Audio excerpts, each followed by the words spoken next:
Zipporah,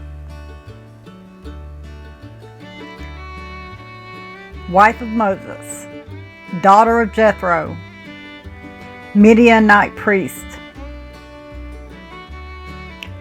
Zipporah, the woman who stood between judgment and deliverance. From Cush to Christ, Africa's enduring presence in biblical history.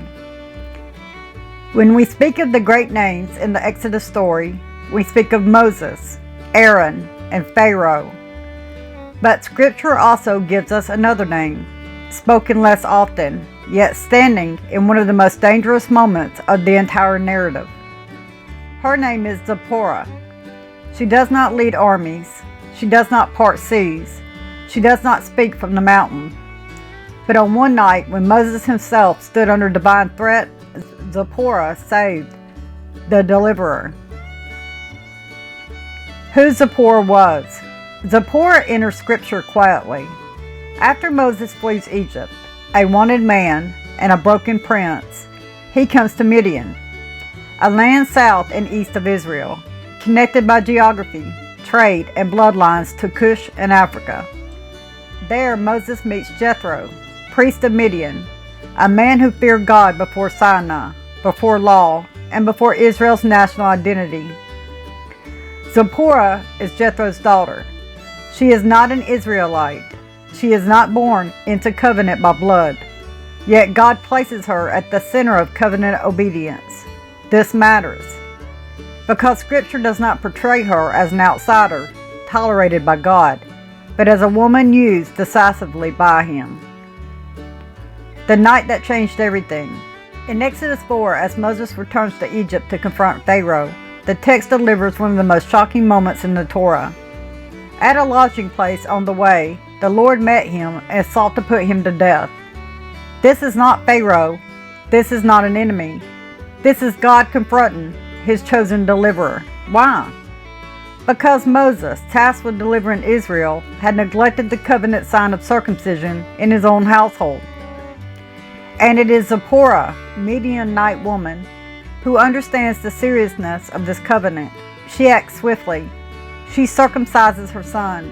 She touches Moses' feet. She speaks word of blood and covenant, and the judgment passes.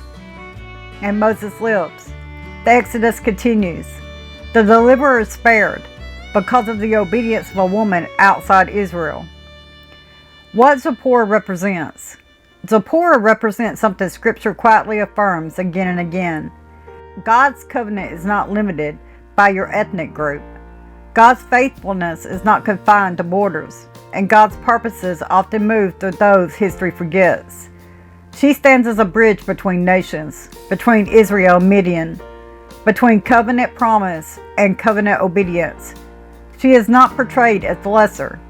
She is not rebuked for her origin. She is trusted in a moment where hesitation would have meant death. Midian's location places it within the broader Afro-Asiatic world of Scripture, connected by trade routes, intermarriage, and ancient kinship to Cushite peoples. This is not modern politics. This is biblical geography. Africa was present at Sinai, not as a footnote, but as family. Jethro counsels Moses. Zipporah preserves him, and God does not object. Why Zipporah matters today. Zipporah challenges shallow readings of Scripture. She challenges the idea that God only moves through one people's group. She challenges the erasure of African presence in biblical narratives. And she challenges the assumption that women stand on the margins of redemption. She is not loud and she is not celebrated in song. But when obedience was required, she did not hesitate. And history turned because of it. Zipporah's story reminds us that God's redemptive work has always involved Africa, not as an afterthought, but as a participant.